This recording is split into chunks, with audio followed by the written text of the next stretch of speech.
Good morning বন্ধুরা, তোমরা সবাই কেমন আছো? আশা করি ভালো আছো। আমিও খুব ভালো আছি।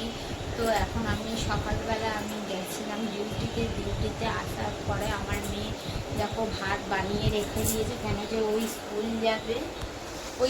যাবে ওর জন্য ভাত বানিয়ে রেখে দিয়েছে। আর আমি এখন এসছি, ওর টিফিন বানিয়ে দেবো, টিফিন নিয়ে যাবে। আর আমার ছেলে দেখো, আমার ছেলে ঘুমাচ্ছে এখন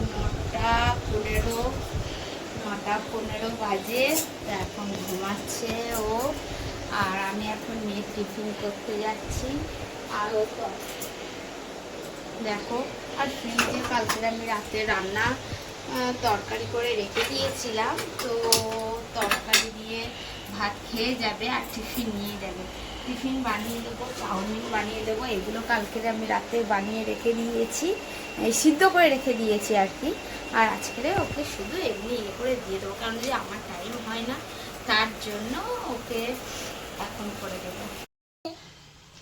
আর আমি চাউমিন অলরেডি বসিয়ে দিয়েছি কড়াইতে। আর দেখো, আমার মেয়ে এখন ভাত খাচ্ছে। আর আমার ছেলে ঘুম থেকে উঠে গেছে, আমার ছেলে ব্রাশ করে এলো, ঘুম থেকে উঠে গেছে। আর আমি এখন চাউমিন করছি, চাউমিন ওকে টিফিনে দিয়ে দেবো। আর আমার ছেলে খাবে, আমিও খেয়ে নেব। দেখো, আর বাড়িতে অনেক কাজ পড়ে আছে, তো তোমাদের কাছে সবটাই শেয়ার করব। আর সব কাজ পড়ে আছে, এখন সমস্ত কাজ করব। তো চলো।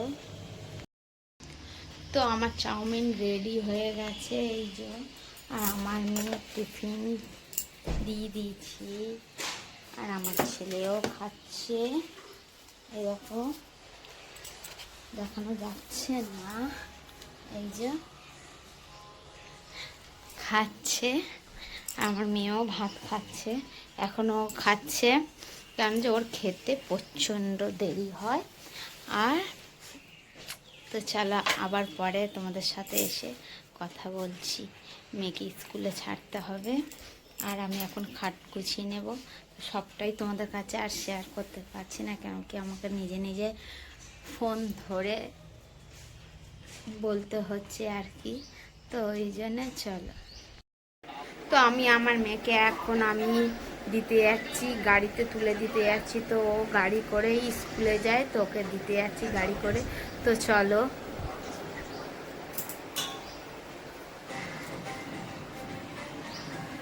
চলো, রাস্তায় দেখা হচ্ছে আবার কথা।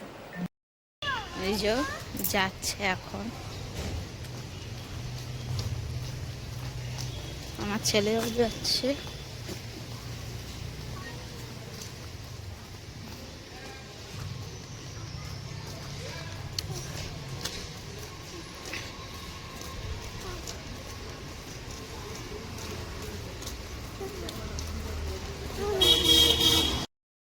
তো আমার সব কাজ হয়ে গেছে, এবার আমি যাব স্নানে।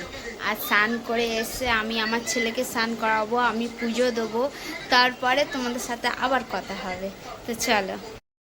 তো আমার এখন স্নান হয়ে গেছে, আমি এখন এবার পুজো দিতে যাব। আর আমার ছেলে দেখো এখন সাইকেল নিয়ে গ্যারেজে চালাচ্ছে। ও বলছে আমি এখন স্নান করব না, তো আমি পুজো দিয়ে ওকে স্নান করাবো। তো চলো। আমার এখন পুজো দেওয়া হয়ে গেছে, আর আমি আমার ছেলেকে এখন চান করিয়ে খাওয়াবো। আর দাদাভাইও 1টা 1:30 অবধি চলে আসবে। তো আমি কীরকম বললাম না বললাম প্লিজ তোমরা কমেন্ট করে জানিও। আর এর আগে আমার চ্যালেঞ্জ দুটো ছিল, তো সেটা সত্যি বলতে কি সেইটা আমি অতটা করতাম না, রিলস ছাড়তাম না, অতটা কোনো গুরুত্ব দিতাম না। তো প্লিজ তোমরা আমাকে সাপোর্ট করো, পাশে থাকো। আর আমার পরের ভিডিওতে আবার তোমাদের সাথে দেখা হচ্ছে। তো তোমরা সবাই ভালো থাকো, সুস্থ থাকো, টাটা।